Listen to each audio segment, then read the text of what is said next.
Hi guys, today's video is going to be a hand history analysis that we played the other day. It's a big bluff that we ran at the 2-4 stakes with $500 buy-in. If you like the video, subscribe, comment, like it. I will try and answer any questions you get down below. If you are interested in playing GG Poker, which is where I play right now, there's a sign up link in the comments below. So, start off this hand, we open from middle position with Ace King. It's quite important to talk about the table that we have first. So, to our direct left, we have a regular. On the bottom, we have a recreational. On the small blind, we don't know who this is yet. We've played with him a fair bit, and he's done nothing wrong so far. For the purposes of this hand, we assumed he was a regular. And the big blind, which is quite important to this hand, is a big recreational. So even though the big blind is not involved in this pot, it's important to realise that he's a recreational because it changes the small blind's cold calling range quite widely. So we'll start off by we open from MP and we miss the start of the hand. Basically, the board comes Ace 10-5 rainbow, and we will see that there's 100%. So if you think about his cold calling range from the small blind, especially when there's a recreational, it's rather wide.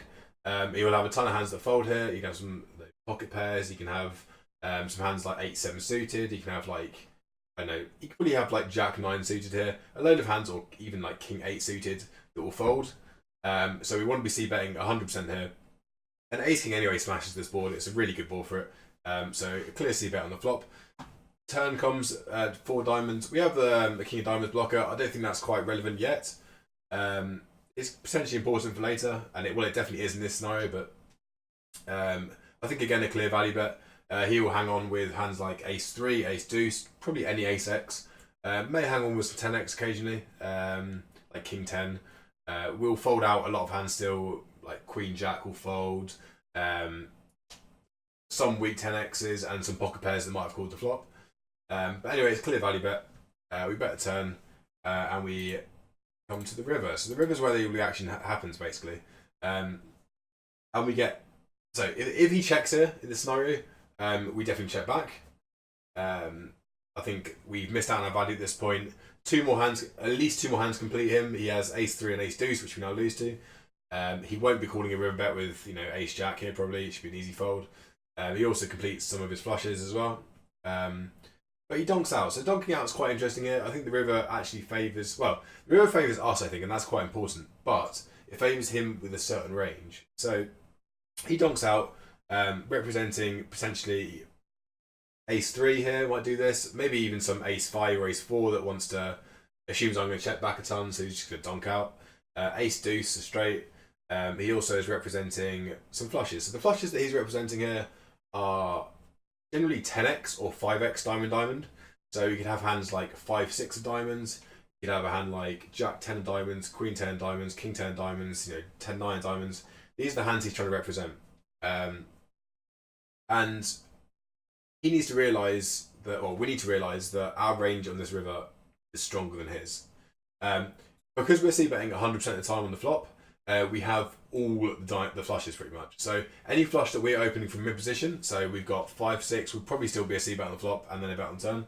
6-7, we've got... we actually have 6-7 as well without diamonds, but we wouldn't jam that, so that's quite important.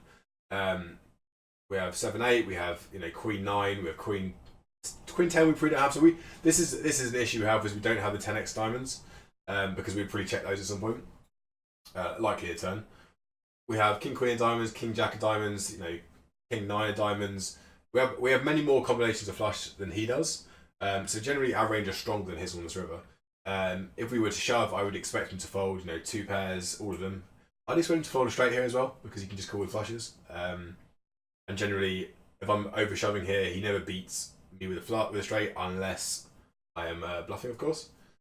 So the issue we have in this spot is the best blocker for us to have, if we were to want to go for his bluff, is the 10 of diamonds. So if we can have the 10 of diamonds in here, it should be a jam 100% of the time pretty much, because 10 of diamonds X is generally the biggest flush combinations he's going to have. If we were to have a hand like maybe even Ace 5 with the 5 of diamonds, this would not be a bad one because it also blocks him, but I don't think we'd even open that free flop, so we don't have that. So generally we don't have 5 or 10x of diamonds, which is quite important to the hand. So if we want to have a bluff combination, blocking the nut flush is quite important, I think. He can still have hands like King Jack of diamonds, King Queen of diamonds, which would definitely call too if they didn't check raise at some point, which I doubt they would. And obviously King 10 of diamonds. So having the King of diamonds is very important, and that we block a lot of combinations that we want to. So initially when I played this hand with Ace King and the King of Diamonds, I thought this was the best combination I could possibly have to represent bluff. And this is actually a learning curve for me. Doing the YouTube video, doing a hand history review has been really beneficial because I actually initially did this YouTube video saying that the Ace King and the King of Diamonds was a good bluff. Shortly after recording it, I thought to myself, I've got better combinations than that. So as we discussed earlier in the video, I don't have the 10 diamonds, which is obviously still the best combination, and I agree with that. Even the 5 diamonds is not a bad option. But for the King of Diamonds, it's still definitely the one we want. We want to have the King of Diamonds, but why would we use Ace King? So I was kind of, earlier in this video, I was talking about what hands I want him to fold.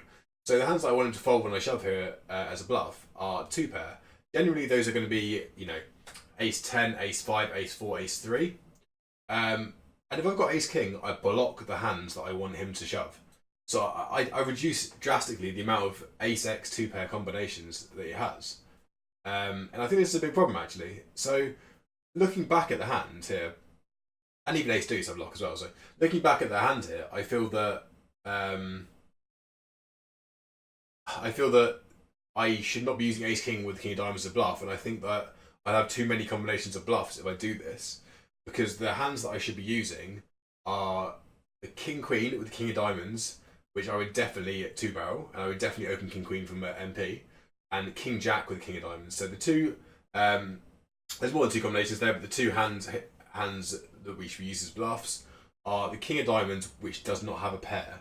So we have King Queen and King Jack, which are just complete airball bluffs, but they block the King of Diamonds, which is very important. And I think that's quite important, and I think that's the best combinations I can have.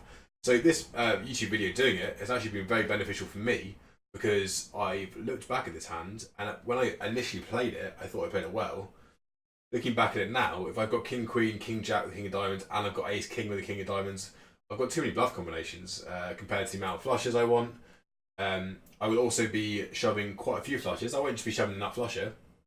It's quite important to realise that I'm shoving wider value range. So if I shoved, I don't know, 8, 9 diamonds here, it's not always necessarily going to be the best hand when he calls. So I need to have less bluffs to value in that sense, because my value range is not always nutted. So I don't want to have way too many bluff combos, and I think I have actually made a mistake in this pot by shoving Ace King and King of Diamonds. We do shove anyway, and unfortunately he shows up with Queen 10 of Diamonds. Obviously, as I said about earlier, I want to block the 10 of Diamonds, which would block this hand, for example. And I thought that at the time, but as I said, I don't think I have 10 of Diamonds, so that's a problem.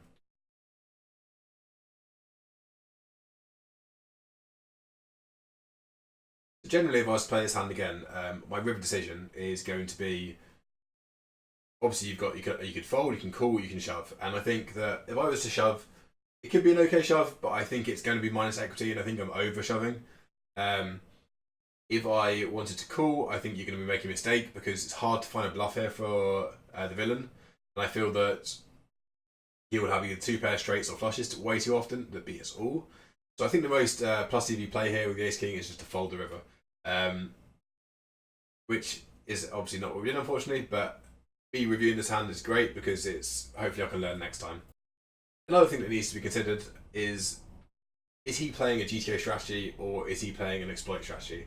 Because us bluffing here, we're assuming he's a regular, but this regular here, when he donk bets, may only have flushes. He may not do it with 2 pair, he may not do it with straights, he may just be doing it completely exploit way with a flush, thinking that I'm just going to check back a ton, which I will. So this is something you need to consider as an exploit strategy, and whether this should, even the King Queen with the King of Diamonds should always just be a fold, and we should just be shoving value for wider, so like 8, 9 diamonds, 7, 6 diamonds maybe, and whether that's how we should play it, or we should have bluffs as well.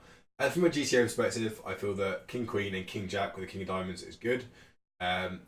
You also have to consider the player pool and whether this guy is even capable of having anything other than a flush here. I generally think he is, but that's my opinion on it. If anyone's got any questions in the comments below, ask about it, analyse the hand if you want. I'd be interested to hear your thoughts on it. And yeah, see you guys later. If you guys are interested in watching my last video on the 3 biggest mistakes that microstates cash game players make, watch it right here.